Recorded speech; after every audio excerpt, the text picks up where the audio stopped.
સુરત લક્ષ્મી ડાયમંડમાં આઈટીના દરોડા પડતા ઉદ્યોગપતિ વસંત ગજેરાએ નિવેદન કર્યું હતું અને હું ચેકિંગમાં આઈટી અધિકારીને સાથ સહકાર આપી રહ્યો હોવાનું જણાવ્યું હતું. સુરતમાં ઇન્કમ ટેક્સના દરોડાનો મામલો સામે આવ્યો હતો.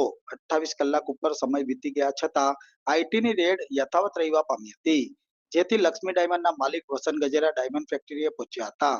જે ઉદ્યોગપતિને ત્યાં રેડ પડી છે તે ઉદ્યોગપતિ વસંત ગજેરાએ મોટું નિવેદન કર્યું હતું.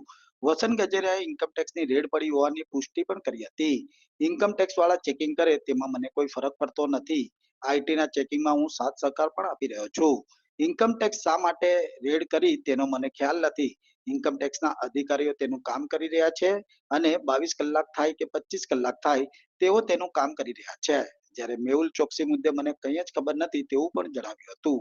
છે શું કઈ છે સાહેબ, એટલે શા માટે રેડ પડી? ભાઈ એ તો એનું ગવર્મેન્ટનું કામ છે, ગવર્મેન્ટ કામ કરે યાર. આપ મીડિયા શેના માટે આવ્યા? તમે તમારું કામ કરો છો, એનું કામ કરે છે. સાહેબ, પેલું મેહુલ ચોકસીનો કંઈ કનેક્શન કઈ છે જ નહીં.